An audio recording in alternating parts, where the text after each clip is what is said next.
Nous sommes donc à La Paz en ce moment, au marché des sorcières, et il est évident que vous pouvez acheter ici toutes sortes de choses amusantes. Ce qui me frappe surtout, c'est qu'il y a des feuilles de coca partout. Je viens d'arriver à La Paz en avion et je me sens un peu mal, donc je vais en prendre pour le mal d'altitude. Et en gros, ce que tu fais, tu prends quelques feuilles et tu les mets simplement en boulot dans ta bouche. Non, tu ne fais pas comme ça, tu te trompes. Oh, tu ne fais pas comme ça, hein? Non, tu prends la feuille de coca une par une. Ça s'appelle pichard. Donc, ce qu'on fait, c'est qu'on prend la feuille de coca, parce que c'est une feuille sacrée, on fait ça et on fait toujours le signe de croix.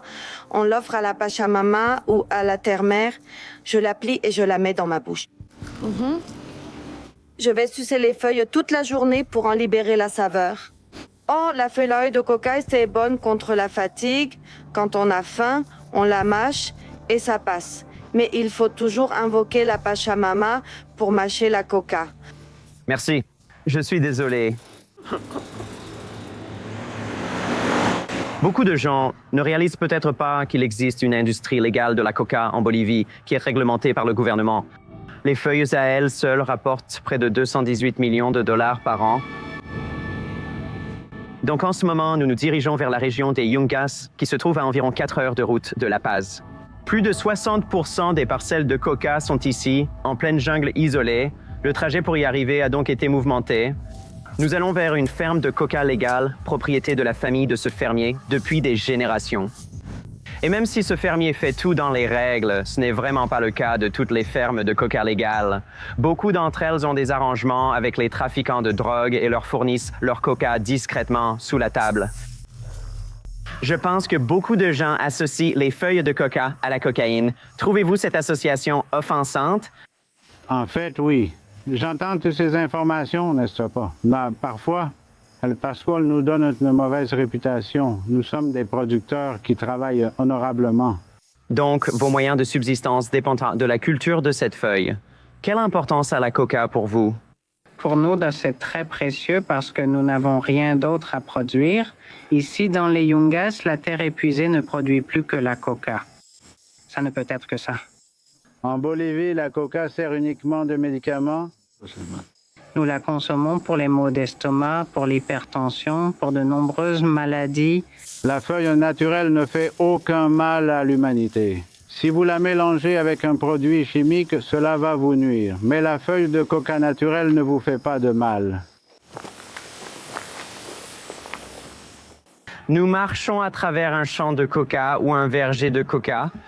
Nous irons voir la plupart de la coca qu'il récoltera aujourd'hui. Nous allons commencer par l'Almatigo.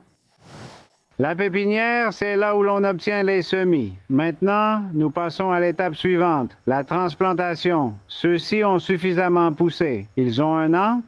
Actuellement, la coca est à l'ombre. Quelles sont les conditions idéales pour sa croissance? Pour obtenir une bonne récolte, il faut que ce soit un endroit un peu chaud, n'est-ce pas? Ça ne peut pas être trop en altitude. Si tu t'en occupes bien, tu obtiens de bons résultats. La coca peut-elle être récoltée toute l'année? Exactement, oui, tu peux. D'accord. Nous faisons la transplantation maintenant. Nous allons transplanter celle-ci. Il descend si facilement, c'est beaucoup plus difficile pour moi.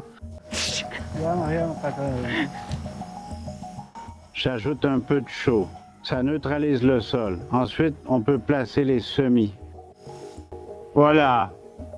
Avant de venir ici, je ne savais pas vraiment ce que demandait la culture de la coca. Et il semble que ce soit un travail assez éprouvant et aussi très précis.